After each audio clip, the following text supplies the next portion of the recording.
आज इनको जगाने की जरूरत नहीं, तो जागे हुए किसान हैं। नहीं, हमने भी यही कहा है, हम भी यही कह रहे हैं कि ये पंचायतें हैं। मैंने आज वीडियो भी डाल दी है कि अब हरियाणा में तो बहुत जागृति आ चुकी है, हरियाणा में पंचायतों की ज़रूरत नहीं है।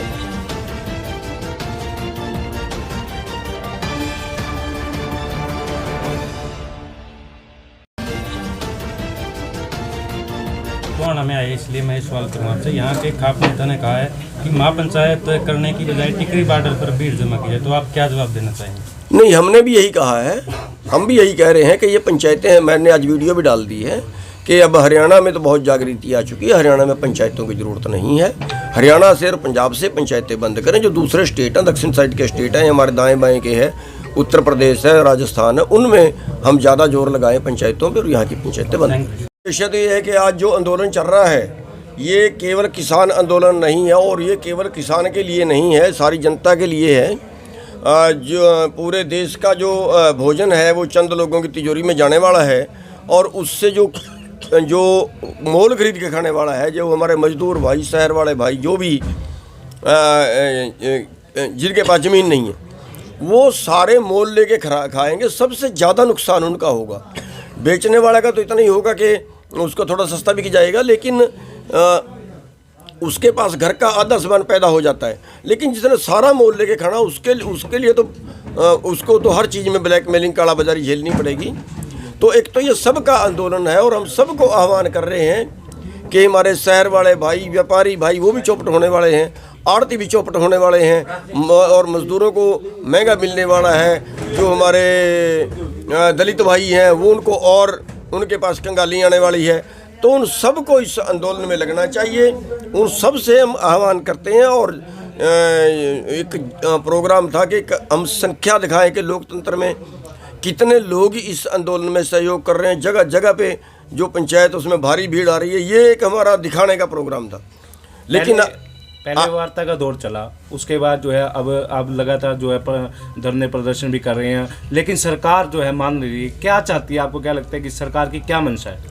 देखिए, आंदोलन के अलग अलग रूप होते हैं, वो टाइम टाइम पे बदलते रहते हैं, लेकिन जो सरकार की मंशा है वो सरकार की तो पूंजीपतियों की सरकार है, पूंजीपतियों के द्वारा बनाई गई है, पूंजीपतियों के लिए काम कर रही है। और इसको जो लोकतंत्र का तरीका होता है कि सिरों की गिनती दिखाना, वो देखने के बावजूद नहीं मान रहे हैं। इसका मतलब ये है कि ये एक तरह से जो है वो पूंजीपतियों के एजेंट के रूप में काम कर रहे हैं, ना कि देश की सरकार के रूप में। और इन कानूनों से देश भूखा मरेगा। इनको अपने देश की चिंता नहीं है, इनको अपनी सत्ता की चिंता है। आपने मंच के माध्यम से पतंजलि के जो सामान का बहिष्कार की बात की, इसके अलावा और किन किन जो रिलायंस जैसे अडानी अंबानी के जो प्रोडक्ट हैं, उनकी भी आपने कोई मुहिम चलाई हुई है उसके बहिष्कार? देखिए, अंबानी, अडानी और बाबा रामदेव, इन तीनों का ना खरीदें, क्योंकि ये तीनों जो है ज़्यादा इनको हड़क फूट रही है अमीर बनने की, और इनकी शर्त है नंबर 1 पे आने की, दुनिया में नंबर 1 पे आने की, चाहे दुनिया को भूखा मार के आए। तो ये एक पाप भी होता है। तो इनका सामान का इसलिए बहिष्कार किया गया है कि ये मोदी के ज़्यादा नज़दीकी हैं, तो उनकी समझ में आ जाए कि इस तरह से देश को ना लूटें।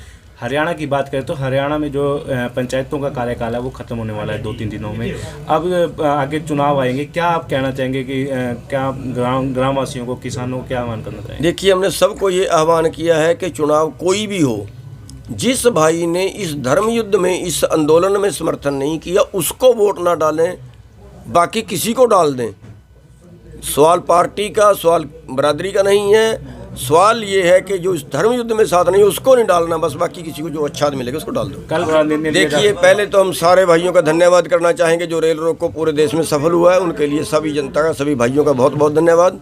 और दूसरा, ये अभी तक का ऐसा कोई प्लान नहीं है कि अनिश्चितकाल के लिए रोका जाए। ये तो जो भी फैसले होते हैं वो संयुक्त किसान मोर्चे। एक अंतिम सवाल, आंदोलन आपको क्या लगता है कि कब तक चलेगा? क्या सरकार जल्द मानेगी या नहीं मानेगी? ना माने तब तक चलेगा जब तक हम जीत नहीं जाते।